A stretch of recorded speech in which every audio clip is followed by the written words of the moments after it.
Good morning, Simon here again. Are you like me and you get annoyed when you read certain things or watch certain things on YouTube?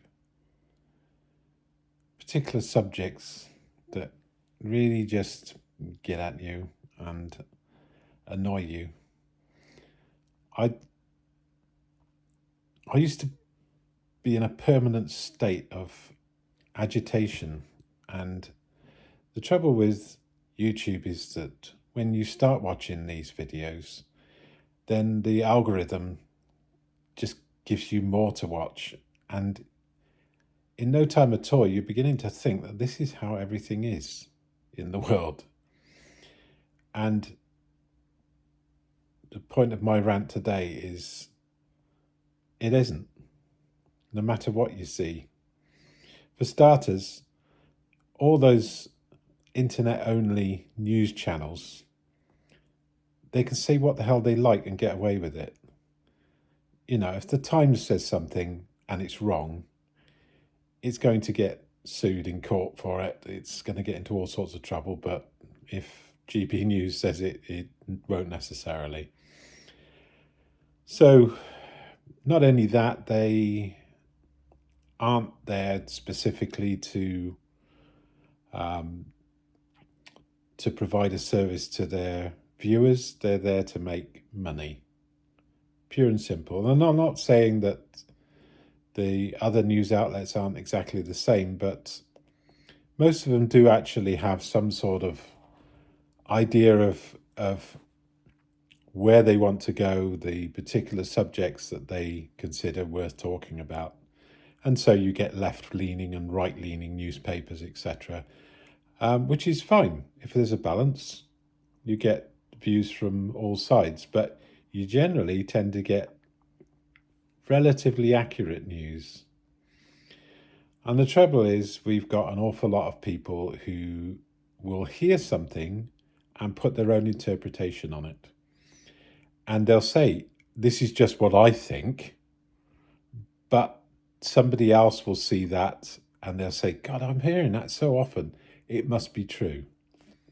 And it's not. It's like, I don't know, this gender business that's going on at the moment. Less than 0.5% of the population of this country, the UK, is LGBTQIA plus, whatever it is. And the vast majority of those people just want to get on with their lives and be what they are. They don't want to get involved in this argument that's going on. But if you look at the channels that are posting both sides of the arguments, you would think it is prevalent among well over 50% of the population and that we all care. And the answer is that most people don't. They're quite happy for people to be what they want and just get on with their lives.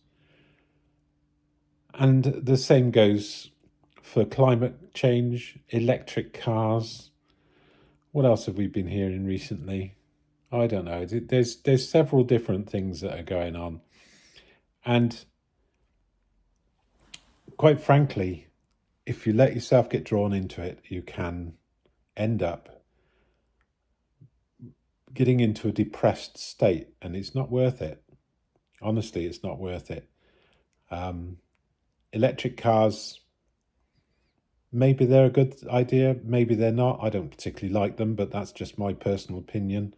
I think the general idea is a good idea. Obviously, moving forwards, we can't continue to pollute the atmosphere like we are at the moment, but you know, the way that manufacturers have dealt with it so far means that even Euro 5 diesel engine cars are extremely low emitters.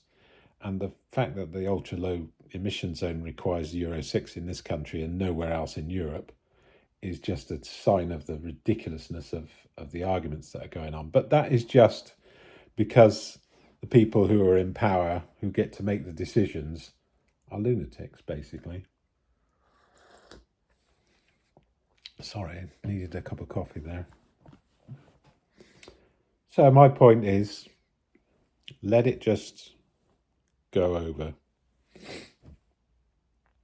It's not worth worrying about.